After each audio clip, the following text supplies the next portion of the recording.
अगर आपने ये वीडियो क्लिक की है तो चांसेस है कि आप अपनी करंट फाइनेंशियल सिचुएशन को इंप्रूव करना चाहते हो। मे बी आप एक स्टूडेंट हो, शायद आप एक सैलरीड पर्सन हो और आप कोई पार्ट टाइम बिजनेस करना चाहते हो, यहाँ आप ऑलरेडी एक बिजनेस पर्सन हो और अपने बिजनेस के इन्फ्लोज को इंप्रूव करना चाहते हो। इन एनी केस ये वीडियो आपको कुछ गोल्डन लेसन्स देगी। अब ये वीडियो मैंने रॉबर्ट कियोसाकी की best selling rich dad poor dad book और अपनी रिसर्च को जोड़कर बनाई है। अगेन, ये कोई गेट रिच क्विक स्कीम नहीं है। हर सॉलिड चीज़ की तरह इसको इम्प्लीमेंट करने में भी पेशेंस चाहिए है। So let's start. ऑथर कहते हैं कि उनके 2 फादर्स थे।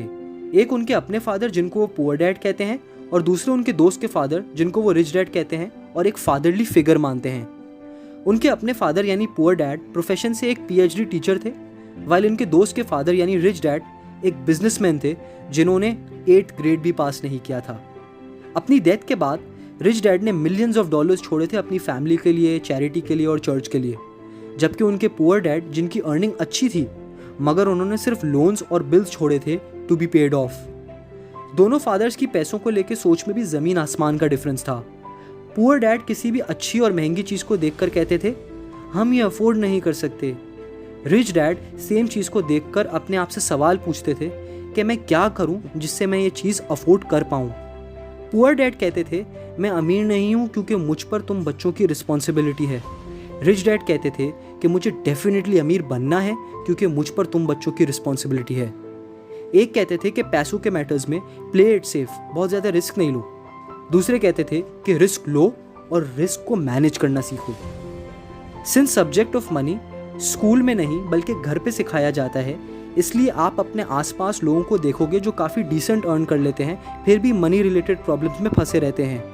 आफ्टर ऑल आप खुद सोचो, पुअर पेरेंट्स अपने बच्चों को क्या सिखा पाएंगे अबाउट मनी। ऑथर को रिच डैड का सिखाया हुआ लेसन नंबर 1, पर्सनल फाइनेंसेस के टर्म्स में एसेट्स और लाइबिलिटीज का डिफरेंस समझो और हमेशा एसेट्स बाय करो। अब ये एग्जैक्टली अकाउंटिंग वाला एसेट लाइबिलिटी नहीं है। इजी लैंग्वेज में बताऊं तो एसेट हर वो चीज़ है जो आपके जेब या अकाउंट में पैसे डाले और लाइबिलिटी हर वो चीज़ है जो शायद दिखने में आपको एसेट लगे लेकिन एक्चुअल में वो आपके पॉकेट से पैसे निकाले। फॉर इंस्टेंस, शान ने अपनी सैलरी पे एक न्यू कार खरीदी, थोड़ा खुद पे किया, थोड़ा लोन लेकर। कुछ महीने पहले ही उसने एक स्टाइलिश फ़ोन और डिज़ाइनर वार्डरोब भी लिया था। अब आप मुझे बताओ, क्या शान एसेट्स बाय कर रहा था या लाइबिलिटीज़? शान को लगता है कि ये उसके एसेट्स हैं और शायद उसकी नेटवर्थ कैलकुलेट होते वक्त ये सारी चीज़ें ऐड भी हों, मगर ऑथर कहते हैं कि एक्चुअल वेल्थ का अंदाज़ा अलग तरीके से लगाते हैं।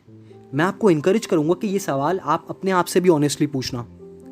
अगर आप आज अपनी जॉब या पैसे कमाना छोड़ देते हो तो आपकी करंट सेविंग और इन्वेस्टमेंट के साथ आप कितना टाइम गुजार सकते हो? अगर इसका आंसर सिर्फ 2 या 3 महीने हैं तो आप शायद अनसेफ जोन में हो। कमिंग बैक टू शान्स एग्जाम्पल, शान के लिए ये सारी लाइबिलिटीज़ हैं। क्यों? क्योंकि एक कार उसे हर मंथ अच्छा खासा फ्यूल एक्सपेंस देगी, मेंटेनेंस एक्सपेंस देगी और सबसे बड़ा एक्सपेंस जो शान ने अननेसेसरी कार लोन ली है उसकी मंथली इंस्टॉलमेंट। अब जब वो कार सेल करने जाएगा तो उसको उसकी परचेज वैल्यू भी नहीं मिलेगी। यही सेम एनालिसिस आप मोबाइल और दूसरे अननेसेसरी गैजेट्स पर भी लगा सकते हो। ऑन दी अदर हैंड, कोई ईयरली रिटर्न वाली इन्वेस्टमेंट या कोई न्यू स्किल सीखने पर अमाउंट स्पेंड करना उसका एक्चुअल एसेट है क्योंकि ये उसे लॉन्ग टर्म में पैसे अर्न करके देगी। लेसन नंबर 2, रिच पैसों के लिए काम नहीं करते बल्कि उनके पैसे उनको अमीर बनाने के लिए काम करते हैं। पिछले पॉइंट को बिल्ड करूँ तो पुअर और मिडिल क्लास अपनी इनकम में से सबसे पहले लग्जरीज पे पैसे स्पेंड कर देते हैं और रिच सबसे लास्ट में लग्जरीज पे पैसे स्पेंड करते हैं। इंस्टेड वो अपनी सेविंग को इन्वेस्ट करते हैं। इस बात को इस इजी एग्जांपल से समझो। अज्यूम करो कि आप एक रिच पर्सन हो और आपके पैसे आपकी कंपनी में आपके एम्प्लॉयज़ की तरह हैं। आपका हर एम्प्लॉय यानी आपका हर डॉलर मेहनत कर रहा है आपको अमीर बनाने के लिए। ये है पावर ऑफ इन्वेस्टमेंट। एक और एस्पेक्ट देखो, ये इतना ज़्यादा मैटर नहीं करता कि आप कितने पैसे अर्न करते हो, बल्कि मैटर ये करता है कि how much money you keep. तो आप डिस्करेज नहीं हो जाओ ये सोचकर कि आपकी अर्निंग कम है। जॉनी डेप को आप मूवीज से जानते हो। क्या कोई कमी थी इस एक्टर के पास पैसों की? लेकिन अपनी $650 मिलियन वेल्थ का सब्सटेंशियल पार्ट इन्होंने गलत डिसीजंस लेकर जाया कर दिया। रिलायंस वाले अनिल अंबानी को देख लो, इनकी वेल्थ $42 बिलियन थी।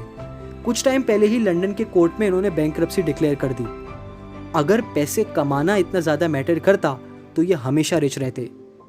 इनके बारे में डिटेल्स मैं किसी और वीडियो में शेयर करूंगा। देखो, मेजॉरिटी लोग ये सोचते हैं कि ज़्यादा अर्निंग या प्रमोशन मतलब लाइफ सेट। अगर आपकी प्रायोरिटीज़ लाइबिलिटीज़ पे स्पेंड करना है तो आपकी इनकम इंक्रीज होने पर भी आपके सिर्फ एक्सपेंसेस ही बढ़ेंगे। इसलिए सेव करो, इन्वेस्ट करो, भले ही चाहे वो स्टार्ट के महीने में 1000 रुपये ही क्यों ना हो। लास्टली, ऑथर कहते हैं कि मटीरियल एसेट्स की तो बात हो गई, लेकिन आपका सबसे बड़ा एसेट आपका माइंड है।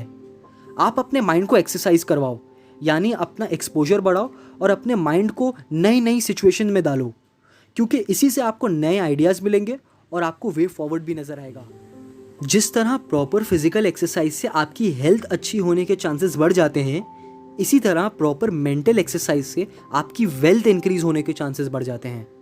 अगर आपको मेरा कंटेंट पसंद आया तो सब्सक्राइब ज़रूर करना। In the end, thanks for watching.